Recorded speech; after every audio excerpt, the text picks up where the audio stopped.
Welcome back everyone, hope you guys are doing fantastic. It's another day here in paradise, and today I'm going to endeavour to get this Discovery 2 to run. Well, figure out why it's been taken apart anyway, and hopefully I can get it to run. Who knows if I'll be able to do it. I'll show you what I'm dealing with anyway, and my thoughts behind things. So someone's obviously straight away marked where the belt position goes. Now all they've done is taken the belt off and the lower crank pulley. So my theory is they haven't really worked anything, like done anything else other than that. So I'm believing that I'll clean all the rust off, wire brush all this rust off, put the crank pulley back on, put the belt on, make sure it's all tensioned up, then turn it over by hand with the crank pulley, turn it over, and provided there's no binding, knocking or anything I can feel in there, then endeavour to hook all that up and start it with a key inside, and then figure out why from there someone decided to start doing all this, because until I know what the problem is, I'm just going down a hallway with no lights on sort of thing, and I could be fumbling my way all the way to the end. So this is the quickest way I can figure out what's wrong with this motor, if there's anything wrong with this motor, because I don't know, it's just weird. So I don't know, I'll put all this back together, clean it up, and we'll go from there. So we've just got a bit of sandpaper here. I might have to do this double handed. So I'm going to do it like this.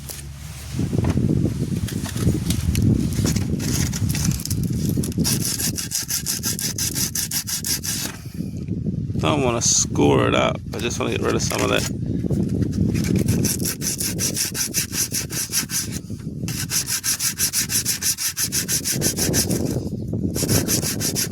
Something else I've noticed just working away, see how that shock bush has been eaten away, whether that's done by rodents, it was just blowing out. I don't know if you can really see that there, but it's pretty much chewing out. But on this side, looks like it's completely gone. I don't know if you can see that at all. That shock should have a bush in it. Looks like there's no bush at all. So whether that, yeah, so that shock absorber shouldn't be doing, that shock absorber is probably what I was hearing banging coming down, because there's no bush in there at all. So with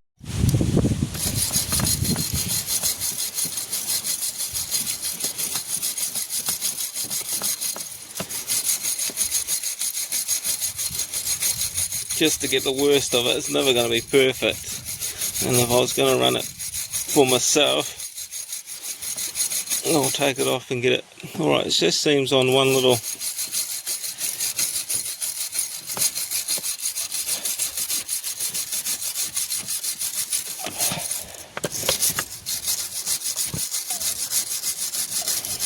obviously the underside of the belt is fine, but where it's been,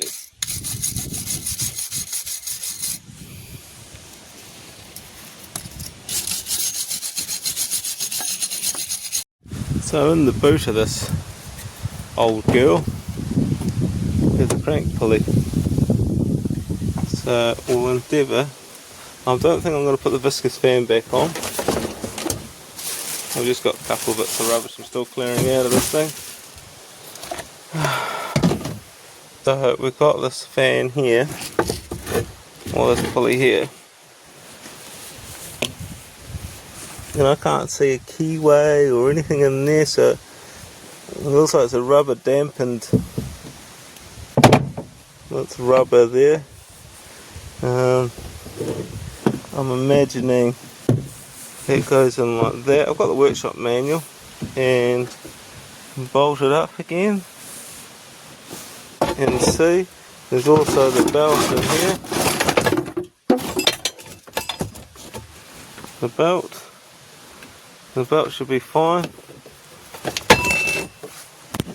Give that pulley a wire brush. I just chucked a lot of the rubbish in the back of this so it wouldn't blow away in the wind, but it's all ready to go to the dump.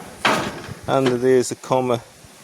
Chassis legs are all painted up and still working along at that, just slow pace at the moment. I don't know what I'm doing half the time.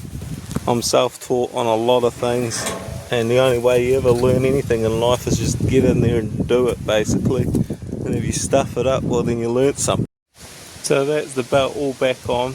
I've turned it over by hand now several times, going on and on and on and on with the ratchet, just turning the engine over by hand. I can't hear any knocking, binding up or anything like that. So as far as I'm concerned, it's safe to turn over.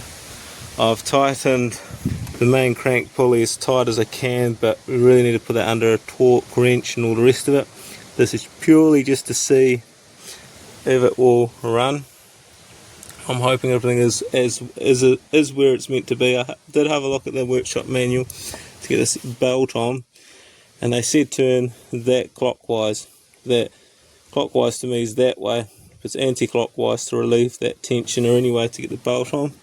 So that was the only thing when you read things that you think, oh, clockwise, and you end up undoing the pulley. But yeah, the belt's all on. It looks as it should. The common sense and all that. So I'm going to go and grab the key and I'll join you in the car and we'll see if this thing will turn over or start. But listen to that, sounds bloody good. So that is the typical TD5 sound. I'm over the moon. The only downside is the pulleys ain't turning. So I'll go and look into that at the moment. So yeah, that's a bit annoying that it didn't record the video, but that's my own doing, nothing to do with technology.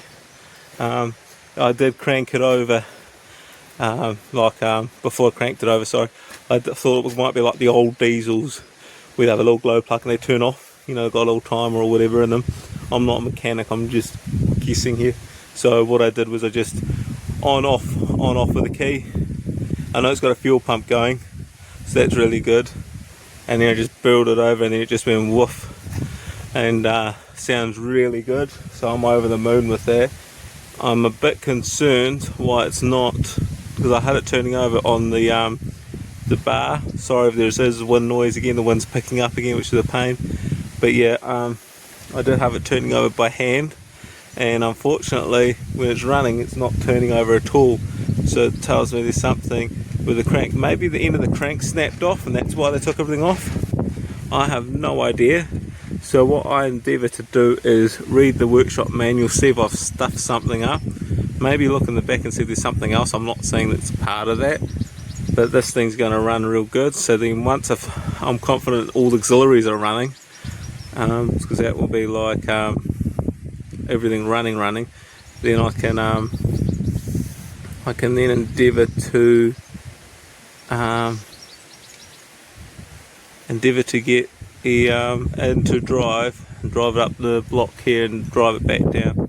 But I don't know, like there's some things on the auxiliary side of things that are like oil pumpy type things, so I don't want to run it for like 5 minutes without anything going on the auxiliary side. So I'll endeavour to see what that is, read the workshop manual over lunch, and I'll get back to you.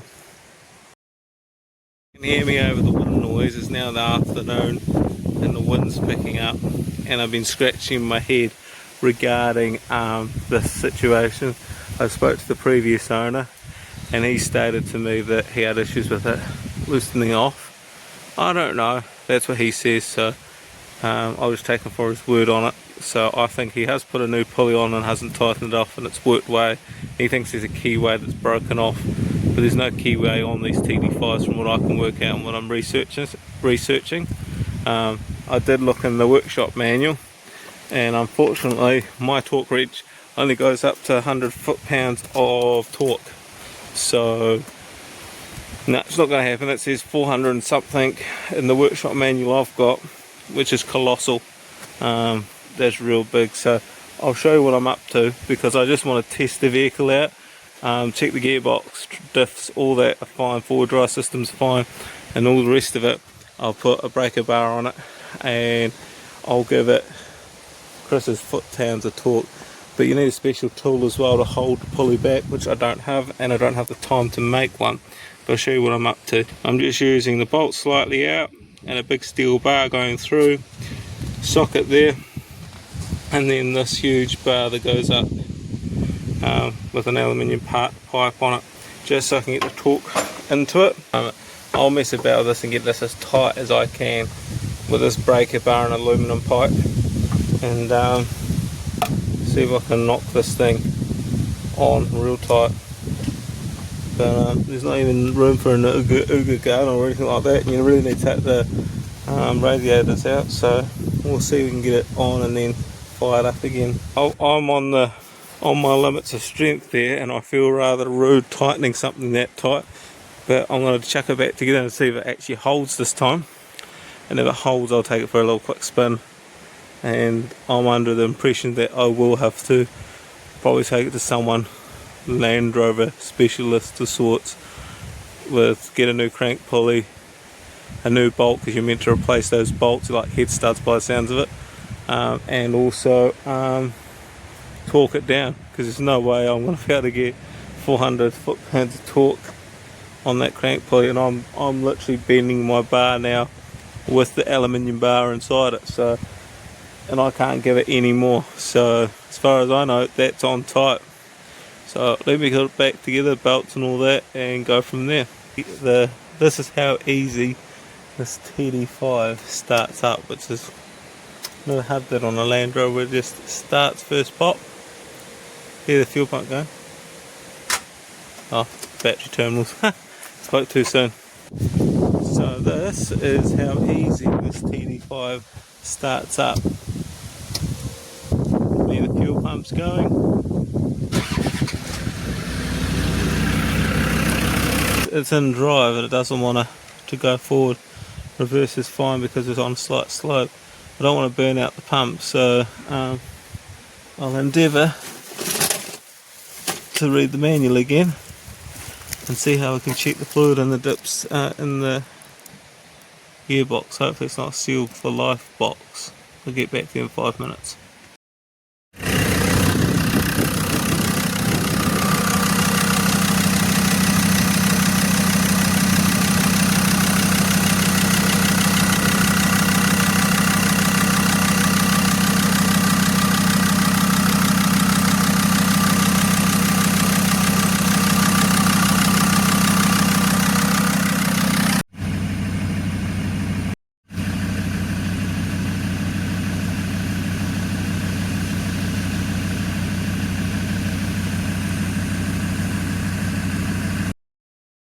Yeah, it's the next day now, and unfortunately I'm going to have to get diagnostic tools to diagnose this the D5 TD5 D2 Discovery. So that's probably about $300 or $400. So I will endeavour to do it because it will be handy, the tool anyway. Pay for itself with all the old Jags and Land Rovers that I seem to deal with anyway. Just put it in the toolbox and see if we can get this. It's all the lights on the dash and it not wanting to drive are all transmission things, so I presume it's in limp mode. So whether the ECU has gone to sleep, that's what I'm suspecting. I've had that on a few other European cars, so I'm imagining that to be the case. And yeah, other than that, I'm just going to have to call it quits for now. I'm just going to sit on it until I do endeavour to figure out what's wrong with it. I did list this one up for sale, have a few. This is a 200 TDI, and someone's in the past has swapped the plates. Bollocks, looks has got 97 on the rego, so it's deregistered now, but the plates are a bit funny on it. I believe I do have the original vehicle coming in the yard that the plates probably came from. But they're deregistered, so this doesn't matter as far as I'm concerned. But yeah, it's saying it's a 97, but it's like a 92 to 94 Discovery at a guess, and it does turn over really good, but I can't seem to get fuel to the motor to get it to run. So if I get 5 minutes, I'll mess about and get it running, but yeah, it's not worth at this time messing about any further. So I've advertised it for sale, had a few people interested, a few people interested in parts, so hopefully I'll get rid of it pretty quick, or just part it out slowly. Not in any rush, but yeah, that's what's happening with this one. The other two, I will be probably picking them up later in the week, but I'm not sure at this stage, because there's I'm sure drag racing is on this weekend, and I'd like to go to that. I've also got a couple of cars on the west coast to pick up, got a few cars down in North Canterbury to pick up again, and a good mate of mine's brought in a Vanguard too. So all these things will be getting updated, and I will put it in the community post thing that's on this Facebook channel now too, and so keep you guys a bit more informed. But yeah, thanks for tuning in, and I'll catch you back in the next